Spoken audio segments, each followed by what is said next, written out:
Whiteness has a persistence to it. There's no doubt. Whiteness has legs. Whiteness as a category ultimately has no objective basis. It is about power, ultimately. Whiteness precedes and sort of qualifies one as fully American.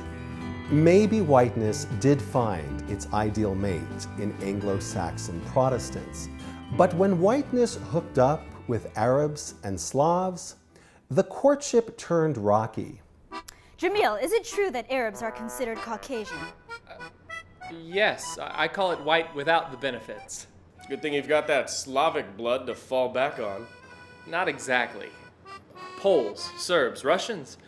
We Slavs were banished to the outer reaches of the white stratosphere eons ago. Southern and Eastern European immigrants were considered racially inferior. They were not white, but they were also not African American.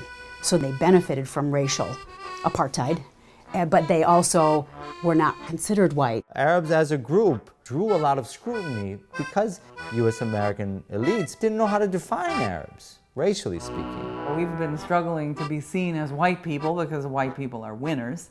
So why would you identify with anything less than what would make you and your children the most successful Americans you could possibly be? In this country, being born white is like hitting the jackpot. You won the lottery, boyfriend. To become American and white is to become racist. That's part of the assimilation process. Watch these blacks, because you want to crawl over them to the top. Instead of allying with African Americans, with Asians, Arabs said, okay, we're not like you, we want to be like the whites.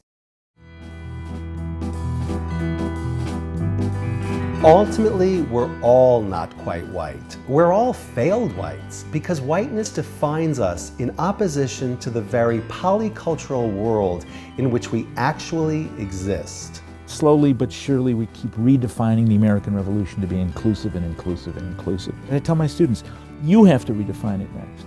It's your job now.